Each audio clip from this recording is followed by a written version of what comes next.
종교개혁입니다.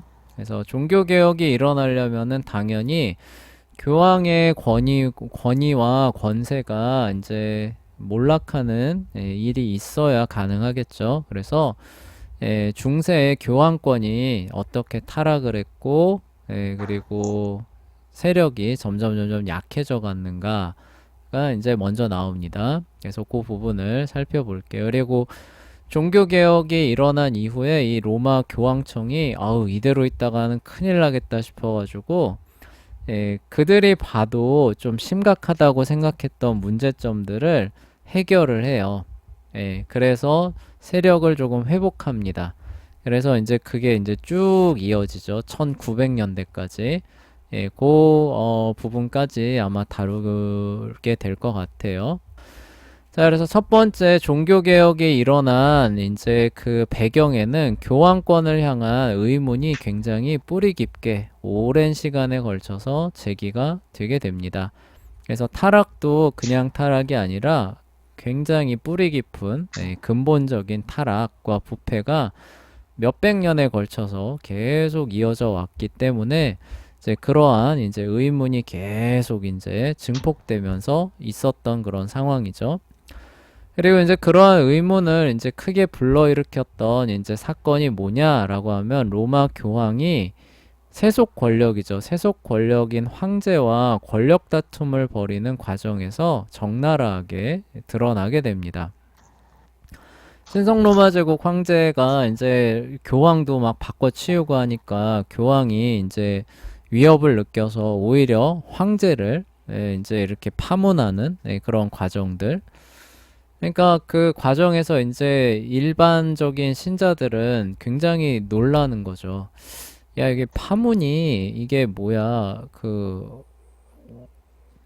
이게 영적인 거잖아요. 그쵸? 영적이고 거룩한 그런 어떤 그 절차인데 이거를 권력 투쟁에도 쓰네? 네. 이런 걸 보는 거잖아요. 그쵸? 황제를 날려버리기 위해서 파문을 내려?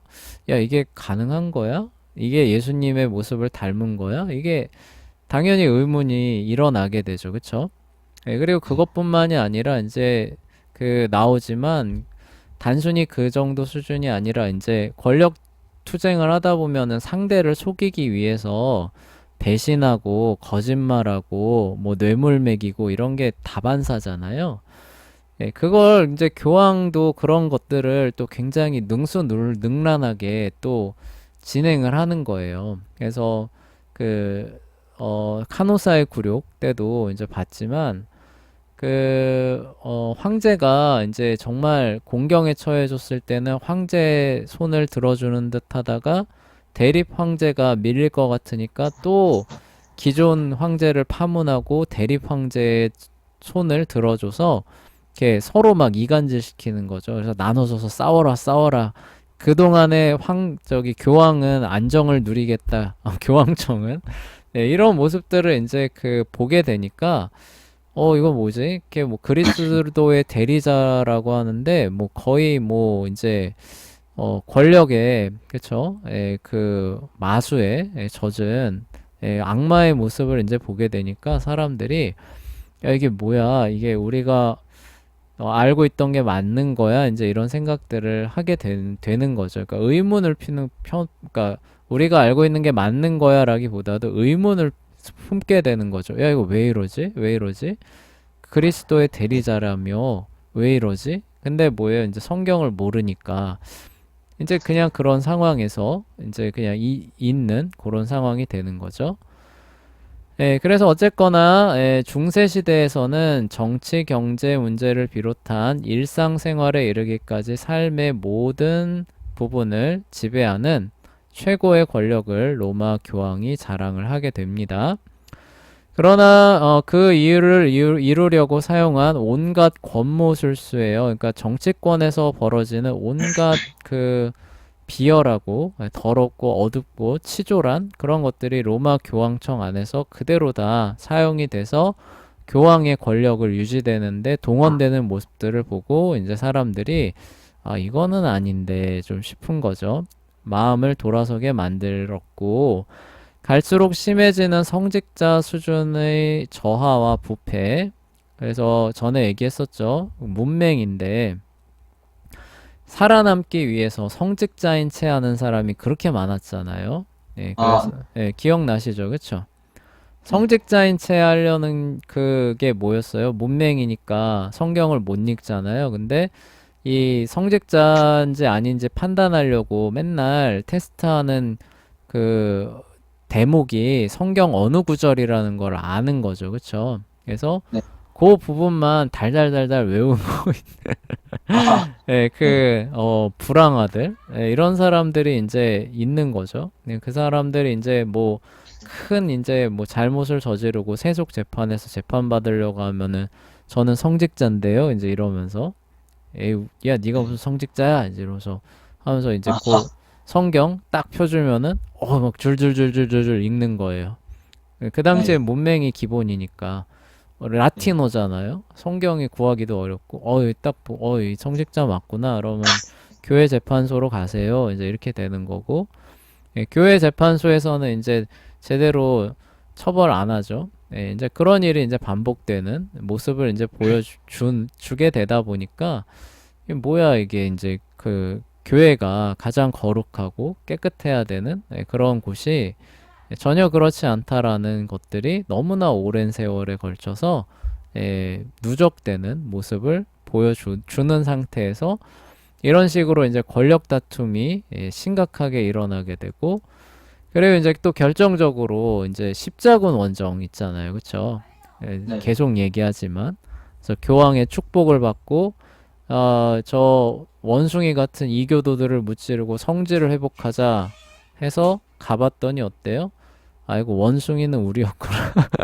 아, 네. 예, 그리고 축복을 받고 이길 줄 알았는데 연락에 깨지고 그쵸? 예, 네. 딱 1차 원정대만 성공했죠. 예, 돌아오는. 이게 뭐야 이거 교황 이거 왜 이래? 이제 이런 상황들이 계속 있는 상황에서 뭐예요? 이제 르네상스 일어나죠. 그쵸? 그래서 고대 로마, 그리스의 문헌들이 다시 서구에 역수입되면서 이제 그 사람들이 교황청에 가지고 있었던 의구심을 이제는 뭐예요? 굉장히 실현하는, 그쵸? 아, 이래서 아니었구나. 이래서 우리가 이렇게 살면 안 됐었구나.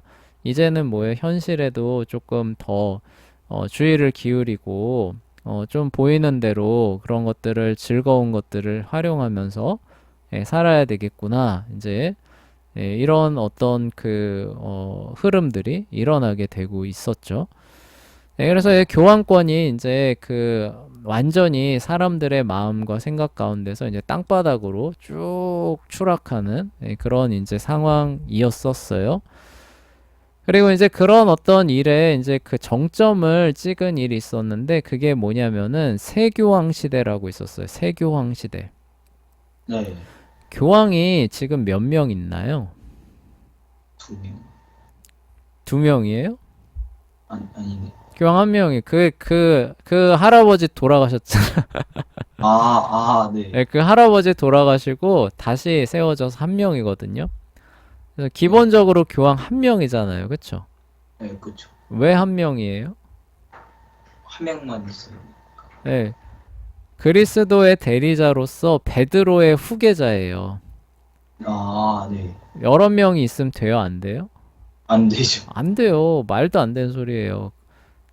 네. 대리자가 여러 명이고 베드로의 후계자가 여러 명이에요. 아, 그럼 그러면 안, 그럼 그들이 갖고 있는 직위를 각각 다 행사하게, 그러니까 이런 거예요. 한 나라의 왕이 세 명이에요. 네. 그럼 나라가 어떻게 다스릴 거예요? 교통정치가 안 되잖아요. 아, 그쵸? 네, 그래서 그쵸. 세 명의 교황이 생긴다고 하는 거는 말이 안 되는 건데, 이 교황권이 쭉 추락하고 있는 그 마지막 때에 이제 종교개혁이 막 일어나려고 하는 그때에 세 명의 교황이 존재하는 코미디 같은 상황이 벌어집니다. 네. 네, 그래서 서로 그리스도의 대리자이며 베드로의 직계 후계자다라고 주장하는 사람이 세 명이 동시에 존재하는 이런 웃지 못할 상황이 벌어지게 돼요. 네. 예, 그게 이제 결정적으로 이제 교황권이라고 하는 거는 진짜 말도 안 되는 거였구나라는 것을 만방에 드러내 보이는 결정적인 사건이었습니다. 그 사건에 대해서 얘기를 해볼게요. 그래서 대분열과 교황권의 추락인데 그 대분열이라고 하는 게 그 세교황 시대를 얘기를 하는 거예요. 네.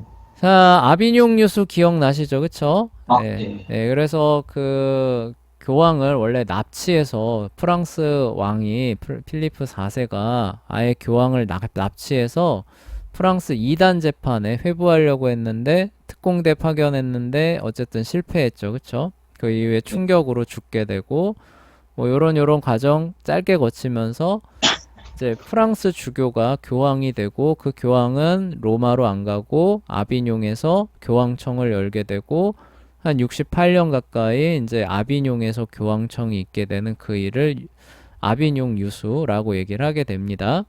근데 공교롭게도 그때가 100년 전쟁하고 기간이 겹쳐요. 예, 그래서 100년 전쟁하고 기간이 겹칠 때이기 때문에 영국하고 프랑스하고 사이가 안 좋은데 이 프랑스 교황이죠. 프랑스 교황이 누구 편을 들겠어요? 어, 예, 전 유럽을 위해야 한다고 하지만 프랑스 왕의 세력권 안에 있는 프랑스 교황이니까 프랑스 편을 자꾸 드는 겁니다. 네. 예, 안 그래도 교황권이 이렇게 쭉 지금 바닥으로 추락하고 있는데 이런 어떤 이제 그 민족주의적인 그런 어떤 그 모습까지 더해지니까 영국인들 입장에서는 진짜 교황이 꼴도 보기 싫은 거예요. 네. 아, 그래서 프랑스 편을 드는 교황의 모습을 보면서 로마 교회에 대한 지지를 철회하는 일까지도 일어나게 됩니다. 그러니까 예전 같았으면은 상상하기도 어려운 일이죠. 그쵸? 그래서 네. 뭐예요? 난 이제부터 로마 교황 보이콧할 거다. 그러니까 저건 교황도 아니라는 거죠. 그쵸? 그러니까 네. 올바른 교황이 필요하다라고 하면서 보이콧을 해버리는 일개 국가가 그런 이제 모습까지도 이제 벌어졌던 거죠. 네. 그 상황의 이제 심각성을 이제 알게 된 거죠. 아, 이게 진짜 그 이런 식으로 가면 안 된다. 각 어떤 나라와 민족의 이권에 이렇게 교황청이 이렇게 얽어매여 가지고 이렇게 그들 편 들어주기 시작하면은 이거 큰일 난다. 그 어쨌든 전 세계, 그쵸? 전 지구를 위한 그 사람이 돼야 되잖아요, 교황은. 그래서 안 되겠다. 이제 다시 프랑스의 영향력에서 벗어나는 게 급선무다라고 이제 교황청 안에서 판단을 하게 되고요.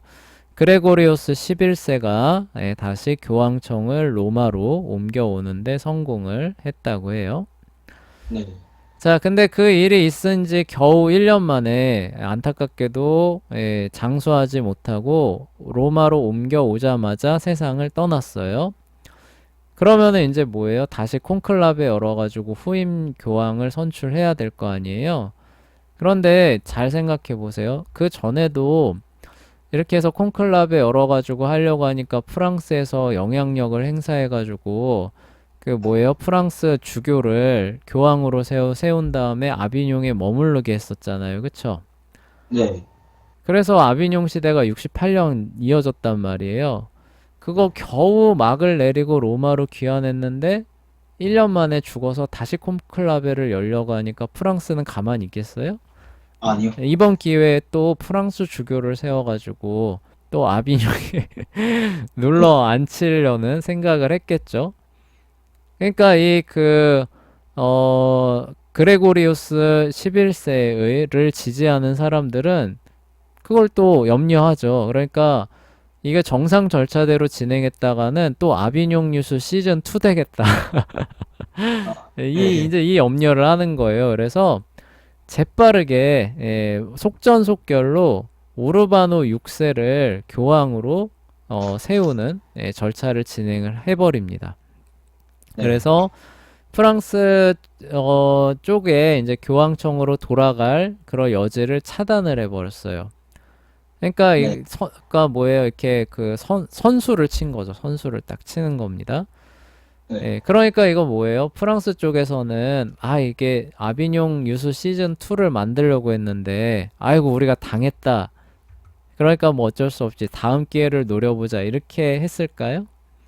아니죠. 아, 그래서 이 네. 불법성을 지적하는 겁니다. 야, 네. 이게 뭐 정상적으로 절차를 진행했으면은 우리가 프랑스 교황을 또 세워서 아비뇽 유수 2를 진행할 수 있었는데, 그쵸? 네.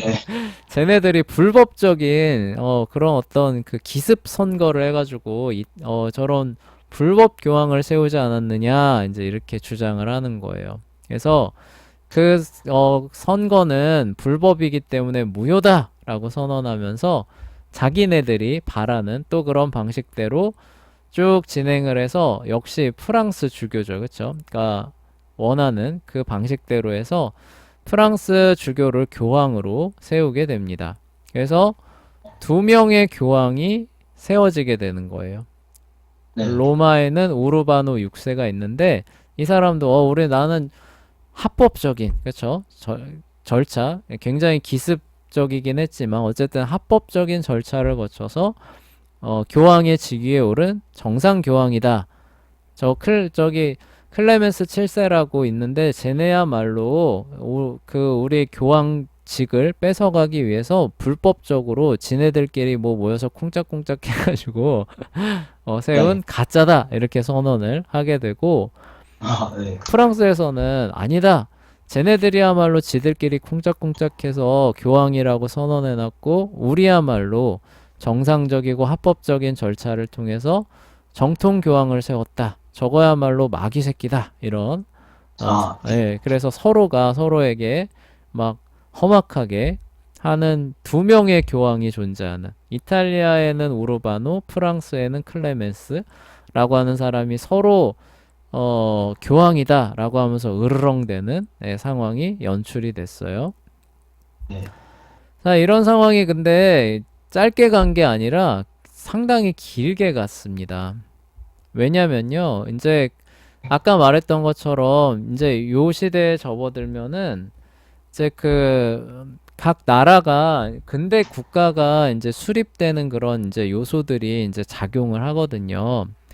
그러다 보니까 이제 프랑스 그 주교 있잖아요. 프랑스 주교가 교황이 되는 것이 유리한 사람, 이탈리아의 그 교황이 계속 교황으로 있는 것이 유리한 나라, 이런 것들이 이제 지형이 이렇게 설립이 되기 시작하는 거예요. 예를 들어서 그 영국 같은 나라는 아비뇽 유수 때 우리 봤잖아요. 그쵸? 프랑스 주교가 프랑스 안에서 교황 노릇하면은 영국에는 유익이 될 게 있어요, 없어요? 없죠. 없죠. 그러면 대번에 이건 어떻게 해요? 우르바노 6세가 정통 교황이다. 이렇게 돼버리는 거예요. 영국 아, 같은 나라는. 그쵸? 네. 여기에 힘을 실어주고, 그다음에 프랑스의 동맹국 같은 경우는 어때요? 프랑스가 잘 돼야 우리가 잘 되는 거니까 클레멘스 7세가 참 교황이다. 이렇게 지지를 해버리니까 양쪽의 세력 대 세력이 서로 어떻게 하는 거예요? 힘의 균형 상태를 이루면서 안 물러서는 거죠. 그쵸? 네. 그러니까 이게 정리가 안 되는 거예요. 쉽게. 네. 그래서 이 두 교황이 죽을 때까지도 해소가 안 됩니다. 아, 그래서 각각 후계자가 세워져요. 아, 우르바노 6세의 뒤를 이어서 그 다음 교황이 또 세워졌고 네. 클레멘스 7세의 뒤를 이어서 프랑스에서도 또 그 다음 교황이 세워진 거예요. 교양이 늘어났네요. 그러니까 이게 참 누가 올바른 후계자냐를 말하기도 굉장히 이제 어려워지는 이제 이런 상황이 이제 고착되는 거 아니냐. 이러다가 진짜 그 교회가 두 개로 쪼개지는 거 아니냐. 이제 이런 위기감이 오잖아요. 그쵸? 네. 그래서 이제 1904년에서 피사에서 이 문제를 조금 종결지어 보자라고 해서 그 이탈리아 피사에서 이제 교회 회의를 열고 이 문제를 종결짓기로 하고 모두 다 모여라라고 하게 됩니다. 네. 여기서 이제 누구 한 사람의 손을 들어주기가 어렵잖아요. 그쵸? 세력 대 세력이 맞서니까. 예를 들어서 우르바노 6세의 후계자가 정통 교황으로 우리가 합시다 이렇게 되면 어떻게 돼요? 프랑스와 동맹국들이 반발할 거고, 그쵸?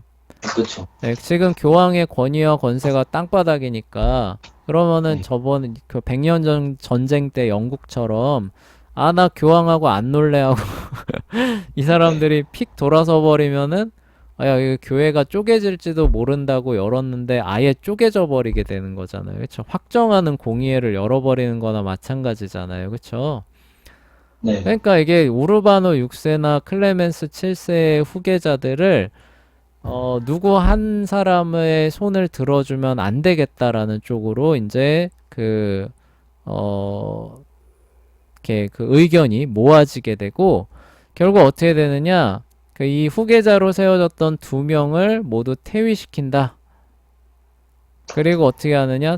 전혀 새로운 인물을 교황으로 선출을 해서 요 그 교회가 완전히 어, 쪼개져 버릴 수 있는 프랑스 쪽하고 그다음에 이탈리아, 영국, 독일 쪽을 이제 그 중심으로 하는 별개의 교회로 쪼개져 버리기 전에 빨리 이렇게 두 명 다 퇴위시키고 새로운 인물로 해서 요 문제를 좀 수습을 해보자. 이렇게 이제 의견이 모아졌던 거예요.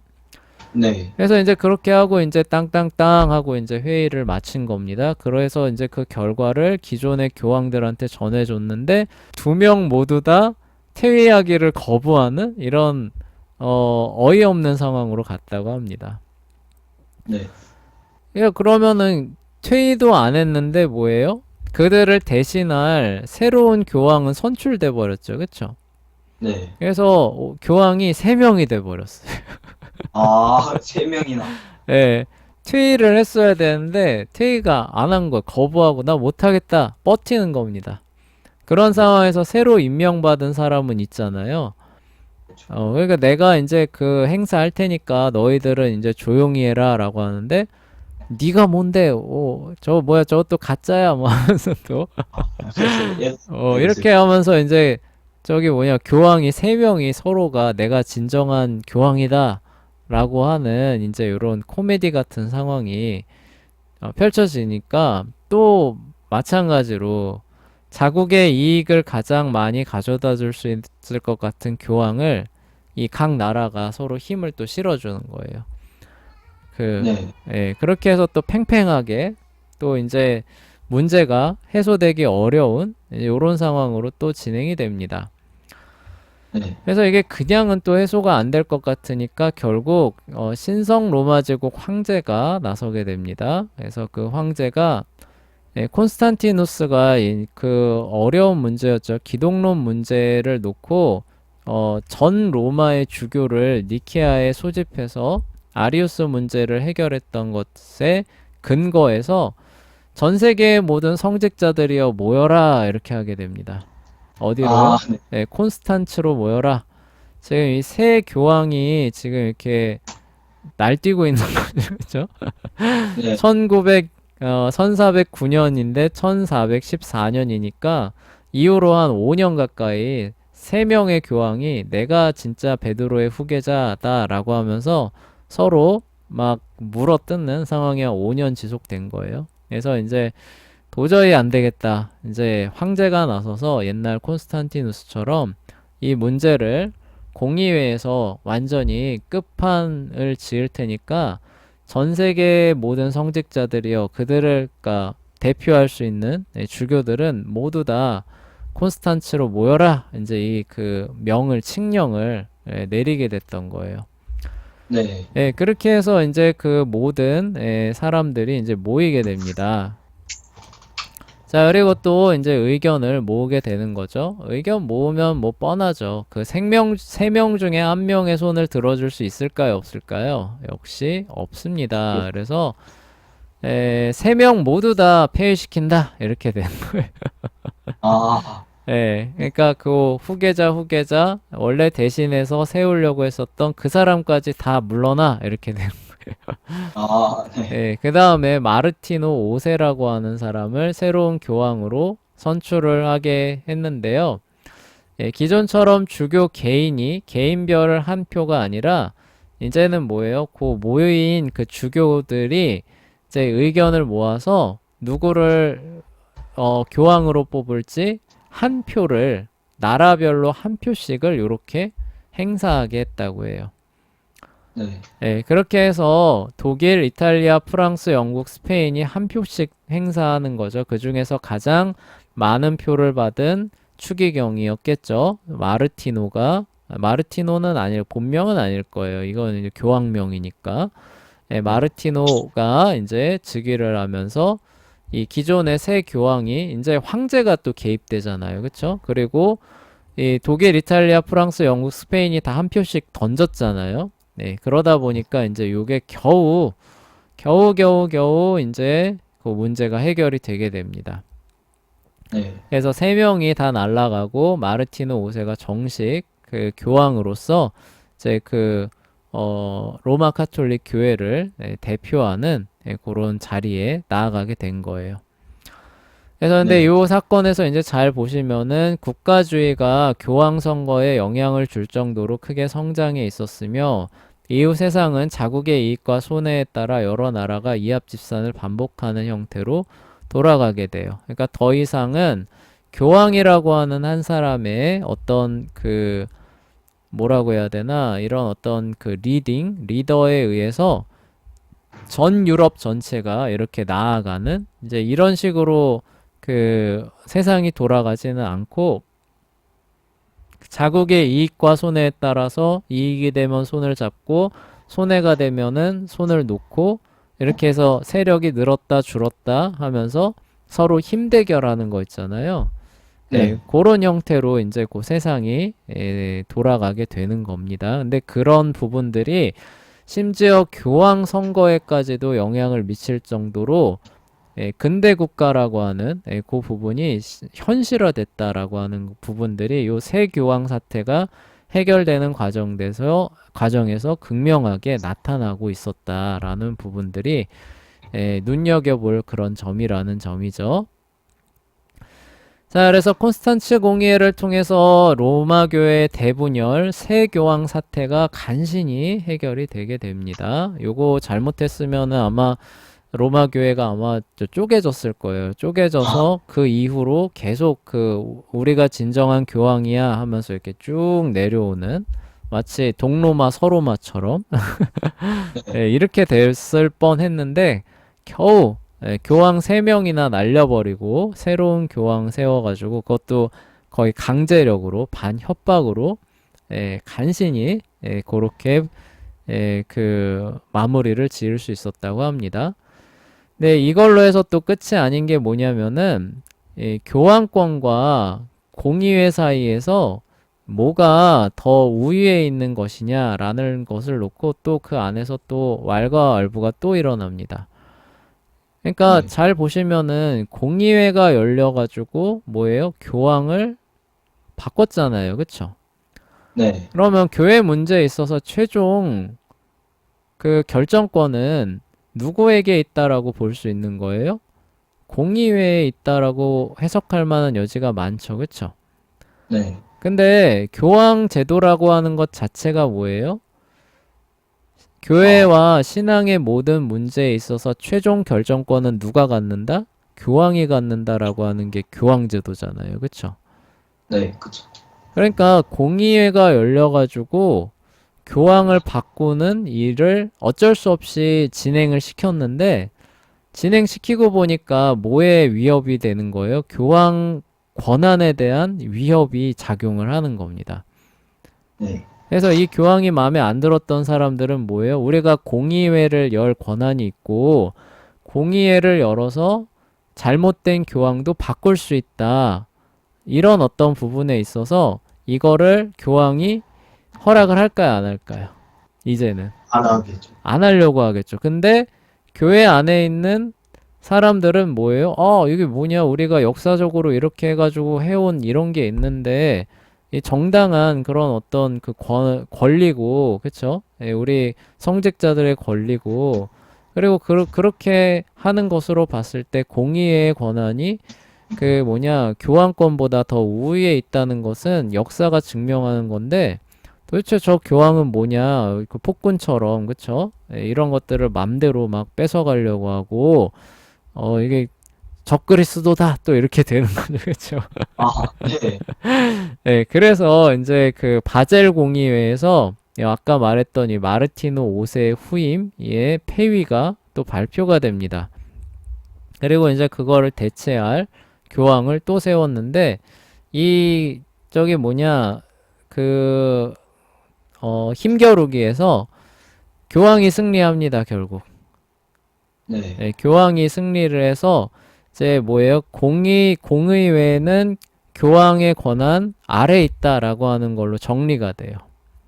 그래서 이제 네. 이 이후로는 다시는 로마 교회 안에서 공의회를 열어서 교황을 뭐 바꾸자 뭐 어쩌자 이런 얘기는 나오지 않게 되는데 요게 이제 되기 전이니까 요런 식으로 해서 또 교황이 또 2명 또 세워지는 거예요. 지금 겨우 3명을 날리고 1명으로 통합을 해놨는데 그 이후 교황으로 넘어가니까 또 교황권이냐 공의회가 우선이냐를 놓고 투닥투닥 하다가 또 교황이 2명 생겨버리는? 네. 예, 근데 그 과정을 거쳐서 이제 어쨌든 교황 하나로 이제 또 되기는 하지만, 그러니까 이게 뭐예요? 한 100년 정도 거치는 기간을 보면은 이거 뭐 프랑스 저기 뭐냐 쫄병 노릇 한 68년 하다가 겨우 교황 로마 복귀하니까 갑자기 교황이 3명 됐다. 네. 겨우 수습해 놓으니까 또 교황 2명 되네. 한 100년 정도 그 기간 동안에 야, 이거 교황 뭐야? 그쵸? 예, 교황이 진짜 그리스도의 대리자야? 진짜 모든 신앙과 양심에 있어서 최종 결정권을 가진 거 맞아? 이런 생각을 이제 할 수밖에 없는 거죠. 그쵸? 예. 네. 그러니까 그 부조리가 너무 심했으니까. 아까 말했던 이제 그런 배경 안에서 이제 활용 정점을 찍는 거죠. 그러니까 코미디도 이런 코미디가 어딨냐. 그쵸? 야, 세상에서도 이렇게 안 한다는 네. 예, 그러다 보니까 이제, 아, 이건 아니다. 뭔가 잘못, 근본적으로 이건 아니다. 라는 것들을 사람들이 인식을 하게 되고, 교회를 그렇다면은 온전하게 하기 위한 그 가장 근본 토대가 무엇이냐를 고민하는 사람들이 나타나기 시작하는데, 그 사람들이 바로 종교개혁자예요. 근데 종교개혁자도, 초기 종교개혁자, 전 종교개혁자들이 있습니다. 예, 그 사람들이 해놓은 걸 바탕으로 해서 이제 나중에 루터 칼빈 1500년대에 이르면은 이제 결실을 하게 되는 것이고 이제 이제 요런 역사적인 배경이 이제 그 종교 개혁의 배경이 되는 거죠. 그래서 자, 로마 교회의 권위는 완전히 땅에 떨어지게 되고요. 프랑스 왕은 모든 프랑스 교회가 로마 교황의 권위에서 독립적이라고 선포하게 되기에 이르는 거예요. 그러니까 이젠 뭐냐면은 나 로마 교회랑 안 놀아. 예전에 그 로마 영국처럼 이렇게 이제 선포를 하게 되고 프랑스 교회 임직원은 왕의 추천을 받은 인물이어야 한다. 그쵸? 이제는 뭐예요? 사실상 주교 임명하는 것도 왕이 하겠다. 교황한테 일임하지 않겠다. 이제 이런 문서도 발행이 되는 거죠. 그러니까 그 왕실에서도 이제 교황이라고 하는 거는 이제 끝났다. 한물 갔다. 저 지들끼리 뭐 저러고 뭐 이렇게 3명인 거 겨우 하나 해놨더니 또 지들끼리 둘로 나눠져 가지고 밥그릇 싸움하고 있는 애들을 데리고 우리가 어떻게 그쵸? 하느냐. 아 이제 저 정리하자. 네. 프랑스에서 먼저 정리하자. 이렇게 해버리는 거예요. 네. 그래 이제 그 독일도 이제 넌덜머리가 났나 봐요. 이거를 해결했었던 이제 신성 로마 제국에서도 비슷한 법, 그러니까 넘겨줬던 그 성직자 임명권을 어떻게 보면 다시 회수해오는 그런 비슷한 법을 통과시킬. 그러니까 유럽의 중심이 프랑스와 독일인데 양쪽에서 다 이게 의미가 뭐냐면은 아, 교황은 이제 끝났다. 아, 교황한테 네. 이제 더 뭐 기대할 거는 없고 이제 우리끼리 살 길을 찾아야 되지 않겠느냐라는 그 의미를 담고 있는 움직임들이 막 일어날 정도로 교황의 권위와 위신이라고 하는 것이 진짜 완전 밑바닥으로 떨어진 네. 그런 상태였다라는 것을 보여주는 이 사건이 대분열 사건, 쉽게 말해 세교황 사태, 그쵸? 예, 네. 그런 사건이었고, 그게 종교 개혁의 큰 배경이 된다라고 하는 그 내용이에요.